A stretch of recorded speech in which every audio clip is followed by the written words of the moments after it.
Hello, everyone. Scott Golden here with the Mid Atlantic Championship Wrestling Review Series for the 22nd of January 1983. I wish there was still Mid Atlantic Wrestling in this area because or in this era because at least the quality of wrestling hopefully would be better if we actually had promoters that weren't into the flippy floppy style. In any event, Masafuchi and Ken Timms versus Davis and Sweet Brown Sugar open the program.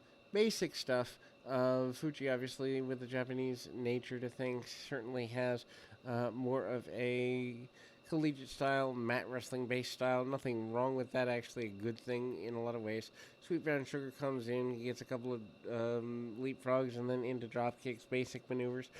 Tag team heavy addition on this particular occasion, which, if you're a fan of tag team wrestling, is good. If you're more into singles like me, not so good. But anyway, Sweet Brown Sugar cleans house a good bit and ultimately gets to a value of kind of getting to something deeper level, and then we kind of get crossbody by Sugar along the way, and ultimately gets a crossbody there and a victory for the babyface team. Mike Davis, I think, probably getting his first victory in the Mid Atlantic territory there at the time. Then we move to the next in the series of matches, as it were. Again, tag team heavy edition this week, although Dick Slater and Vinny Valentino is up next as a singles contest. Slater kind of varying between the brawling style and the kind of around the world tie ups, and ultimately, Slater drives the knee into the back of the hamstring. And gets things going that way. Hard shots by Slater, who manages to get a shot into the midsection and a roll up by Valentino for the short run. And I gotta grab my phone, so we'll be back in two shakes of a lamb's tail here in two. As mentioned, I mean, Slater is kind of going a little. He's more aggressive now as a heel, which serves the purpose. But he does still use some technical acumen, kind of taking the man Valentino down with, shots to the back of the head, elbows, strikes, and other things. But also trying to tie him up with almost kind of a modified spinning toe hold arm bars. And eventually the Boston Crab getting a submission that way. We move into the next in the series of realities there. And ultimately, we kind of get. Let's see, the next match is Steamboat Youngblood against Dolan and Monty.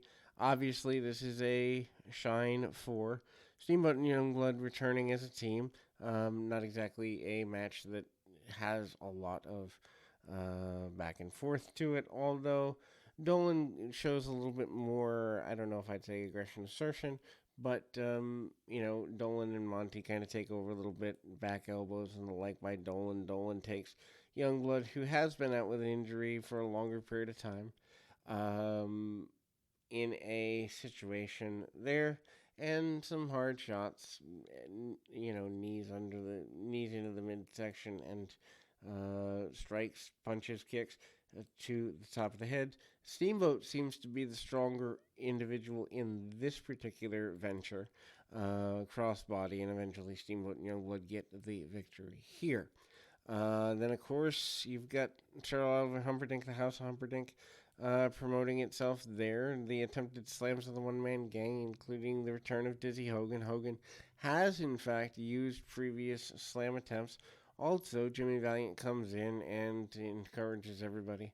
Valiant looks like a homeless bum. That's kind of the thing that he ends up doing, but he does end up giving Gang the slam, or almost, before Humperdinck shoves Gang back onto Valiant, and Gang hits a couple of splashes and other such things. Babyfaces try to run Gang off after the illegal usages.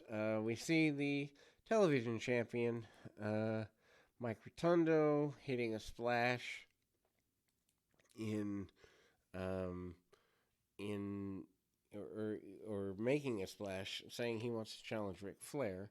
Flair and Rotundo, a pretty big deal here.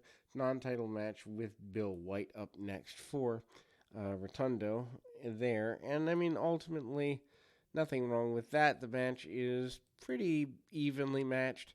No pun intended. Obviously, a guy like Rotundo coming at it with a couple of kickoffs, nip ups, and then ultimately body slams. Stays on the head, kind of a very basic match.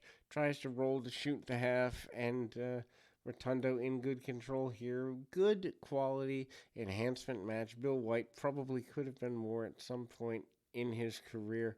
Don't know if he ever gets the opportunity or if he was mainly local to the Mid-Atlantic region. What I do know is, obviously, Mike Rotundo in pretty good control here, although White uses his power and ability, just kind of slaps on that front face lock, tries to take the man down, and some hard shots along the way. Ultimately, then we get kind of a more go-around there. And again, Slaughter and Canoodle cut their basic promo on Steamboat and Youngblood and the fact that they are not happy with the destruction of their personal property. Dory Funk still talks about having good level competition. Greg Valentine willing to challenge everybody from Piper onto the Mid-Atlantic champion and various other people. Valentine in a business suit. Piper talks about being out and missing matches because he's been to places that weren't treating him as well as a competitor. He comes out with, various other people, Slater included, and then there's a brawl between Dick Slater and Roddy Piper that really takes up a good bit of the program. Slater basically says that Piper is, for lack of better terms, bit of an egg-sucking dog, and he's not happy with that by any stretch of the imagination. And they brawl through the arena for several more minutes throughout. Locker room clearing out to handle the brawl. And then we go to the final match of the program, the Briscoe brothers, Jack and Jerry versus Ben Alexander and Rick Harris.